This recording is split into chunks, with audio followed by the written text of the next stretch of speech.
Ainsi, un troisième porte-avions américain, l'USS George H.W. Bush, navigue en direction du Moyen-Orient, suivant une route plus longue et plus prudente le long de la côte africaine, afin d'éviter la mer Rouge, où des groupes terroristes soutenus par l'Iran représentent une menace. Le général à la retraite Jack Keane est ici avec nous. Tout d'abord, la correspondante Jennifer Griffin. Bonjour Jennifer. Bonjour Martha. Le ministre de l'Intérieur iranien a ordonné aux gouverneurs des provinces frontalières de neutraliser le blocus naval. Trump a averti que les bateaux d'attaque iraniens seraient détruits s'ils s'approchaient des navires américains lors du blocus du détroit d'Ormuz. Par conséquent, il semble y avoir une impasse. La marine de Zewara compte actuellement 18 navires au Moyen-Orient, y compris l'USS Tripoli, qui transporte des fusiliers marins pour des opérations d'arraisonnement et de saisie de navires en mer, qui tentam deixar o estreito. L'USS Michael Murphy et l'USS Frankie Peterson, deux destroyers, sont entrés dans le détroit ce week-end pour préparer le déminage. Hier, le groupe d'attaque du porte-avions USS George H.W. Bush, qui a quitté Norfolk, en Virginie, le 31 mars, a contourné l'extrême sud de l'Afrique après des menaces des Houthis en mer Rouge et de fermeture du détroit de Bab el-Mandeb en soutien à l'Iran. Rappelez-vous, entre mars et mai dernier, le Pentagone a lancé l'opération Ralph Ryder d'une durée de 6 semaines pour réduire la menace des Houthis contre les navires en mer Rouge. Cela a coûté plus d'1 milliard de dollars et inquiète sur le stock américain. 200 millions de dollars ont été dépensés en missiles au cours des 3 premières semaines. Les États-Unis ont perdu 7 drones MQ-9 Reaper, chacun coûtant 30 millions de dollars, et 2 chasseurs FA-18, chacun coûtant 50 millions de dollars. Le CENTCOM a frappé plus de 1000 cibles avec ses armes, mais les Houthis ont survécu et menacent maintenant le commerce mondial en fermant le détroit de Bab el-Mandeb, d'une manière très similaire à ce qu'ils font dans le détroit d'Ormuz, Martha. D'accord. Voyons ce que ça donne. Merci beaucoup, Jennifer Griffin. Nous avons envoyé nos 2 destroyers. Les opérations de déminage sont en cours. Ce que le président Trump a fait, c'est retirer cet avantage, enlever à l'Iran la possibilité de prendre en otage les économies du monde entier. Désormais, cette option n'est plus envisagée. Avec une semaine de cessez-le-feu supplémentaire, nous suivrons la situation quotidiennement. Nous allons maintenant voir comment ratisser le détroit à la recherche de mines et confirmer si elles s'y trouvent vraiment. Rappelle-toi ce qu'ont dit les Iraniens, d'accord? La zone est dangereuse, il y a des mines et ils ont averti les transporteurs internationaux. Faites attention. Mais les États-Unis n'ont rien trouvé et on ne sait même pas si le rapport iranien est vrai. En attendant, c'est la route internationale que vous avez pour entrer et sortir du golfe Persique. Ici, c'est Oman. Là-bas, ce sont les Émirats arabes unis. Voici l'Iran. Les Iraniens veulent que vous passiez par ici, près de leur côte, entre les îles, à l'entrée et à la sortie, et ainsi ils pourraient gagner un peu d'argent. Ils en profiteraient en s'assurant le paiement de ces transporteurs. Maintenant, la marine des États-Unis essaie de les étouffer. Que vont faire les Iraniens? C'est une possibilité maintenant. Type de mine navale existant aujourd'hui. Il y a la mine flottante et celles ancrées au fond. Dans des eaux peu profondes, comme celle du golfe Persique, ce seraient des outils très efficaces. Il y a aussi la mine ventouse qui se fixe sur le côté d'un navire. Elle peut être très létale si elle explose. Et vous avez aussi des mines ici au fond de l'océan. Nous avons aussi cette animation à vous montrer. Ce sont des capteurs. Lors d'une mission de la marine des États-Unis, en fait, ils peuvent lancer ce dispositif, un drone pour naviguer dans l'océan et dans l'eau afin de détecter, identifier et détruire cette mine navale avant qu'elle ne devienne une menace hostile pour la marine qui essaie d'opérer là-bas dans l'océan. Mais jusqu'à présent, je tiens à souligner qu'aucun navire n'a été touché et aucune mine n'a été trouvée. Les navires doivent être assurés pour passer, mais les compagnies d'assurance manquent de confiance. Cela pourrait s'améliorer à mesure que nos troupes vérifieront tout et gagneront confiance.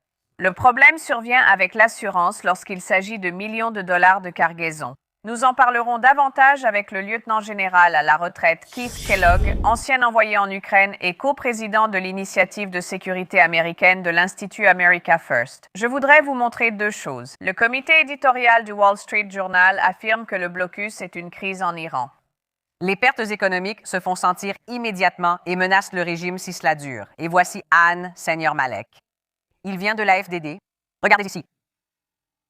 Ils ont probablement environ 13 à 15, voire 16 jours de stockage de pétrole pour stocker le pétrole qu'ils ne peuvent pas exporter. Je pense que dans 2 mois, nous verrons le régime arriver au point de ne plus pouvoir payer les salaires avec des émeutes et des désertions au sein du régime. Très bien. Écoutons votre avis, Anne, général. Ravi de vous voir. Dana, ravi de vous voir. Merci pour l'invitation. Écoutez, je suis déjà à l'étape suivante. Qu'est-ce que j'entends par l'étape suivante? S'il y a un blocus, nous réfléchirons à savoir s'il doit être interrompu ou poursuivi. Et quoi ajouter? Ce qui signifie ne pas entrer en Iran, mais prendre les îles Karg et Larak et des endroits similaires avec nos fusiliers marins. Ou alors, en deuxième phase, le transport ou quelque chose comme ça. Iranien, si un navire passe et qu'une mine explose, c'est fini pour vous. Ça suffit. Nous en avons assez de vous. Ce qui m'inquiète, c'est que nous négocions encore avec un gouvernement autocratique et théocratique. En regardant des personnes comme le ministre des Affaires étrangères, Arachi, ce sont des gardiens de la révolution radicaux. C'est l'équipe la plus jeune au pouvoir. Ils sont là. Ils ont été endoctrinés il y a plus de 40 ans à détester l'Amérique. Cela n'a pas changé. Peut-être aurons-nous un nouvel ajustement de régime, mais pas un changement de régime là-bas. Nous devons en tenir compte, et une partie de cela consiste à dire « nous en avons assez de vous, ça suffit. Nous allons changer la dynamique du Moyen-Orient pour les 30 ou 40 prochaines années. » Nous pouvons balayer le Golfe dès maintenant avec les chasseurs de mines qui arrivent. Il y en a 4 au Japon, amenez-les ici, les LCS, les Destroyers. Comme cela a été montré, mais laquelle sera-ce? Bill l'a montré dans une excellente animation, mais vous savez, il y a toujours une chance que cela arrive. Dans l'armée de terre, un champ de mines posé doit être enregistré. Dans la marine, nous ignorons ce qui s'y trouve. Ils ne sont pas assez disciplinés pour savoir où se trouvent les mines. Nous ne savons pas. Et s'il y a des mines disséminées au hasard là-bas, oui, cela doit arriver. D'accord, alors Maria Bartiromo a rencontré le président. Je veux vous montrer un extrait de cela et vous poser une question précise sur qui est aux commandes. D'abord, la vidéo. Regardez. Musique, c'est un nouveau régime, n'est-ce pas? Et nous nous trouvons plutôt raisonnables, pour être honnête avec vous. En comparaison, plutôt raisonnable. Je parle à tous, mais Anne est très efficace. Je pense que vous allez conclure un excellent accord. Je fais un excellent travail pour le pays et pour le monde. Le Wall Street Journal affirme que le régime iranien s'est détérioré. L'attaque américano-israélienne a renforcé les radicaux et les sectes apocalyptiques, menaçant la paix durable. Ce week-end, des rapports d'Islamabad indiquaient que ceux qui ont réellement participé à ces discussions avec l'Iran n'avaient pas l'autorité pour prendre une décision ou signer un quelconque accord. Sommes-nous certains de savoir qui contrôle l'Iran et qui a l'autorité pour nous donner un oui ou un non? Bill, merci. Je ne pense pas. Je pense... Maintenant, voici une dynamique intéressante que j'ai remarquée. Rien que ces 2 derniers jours, vous avez vu le président Pezeshkian commencer réellement à faire quelques commentaires. Dans le passé, le président de l'Iran n'était personne. Il ne faisait rien. Nous avons suivi la ligne dure de la garde révolutionnaire, mais ils ont envoyé Araghchi, qui est leur ministre des Affaires étrangères.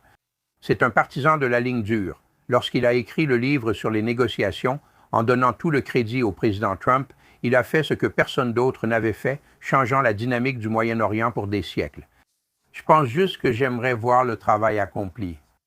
Terminé. Il suffit de les retirer de là. Ce n'est pas un ajustement, mais plutôt un changement de régime. Mais tu commences déjà à en voir les signes. Quand Pashtansky fait des commentaires et Karati ne prend pas de décision, Khamenei ne s'est pas prononcé et la garde révolutionnaire répond au guide suprême. Il existe 2 orientations et des organisations possédant du pouvoir militaire. Il y a l'armée, en plus de les gardiens de la révolution, et les bassidjis. São os bandidos nas ruas. Les Iraniens ont déjà tué plus de gens que nous n'en avons perdu pendant la guerre de Corée. Et cela doit cesser. Donc tout se concentre sur les gens là-bas. J'espère voir un gouvernement plus raisonnable, avec la stabilité d'une nation normale, mais cela reste à voir.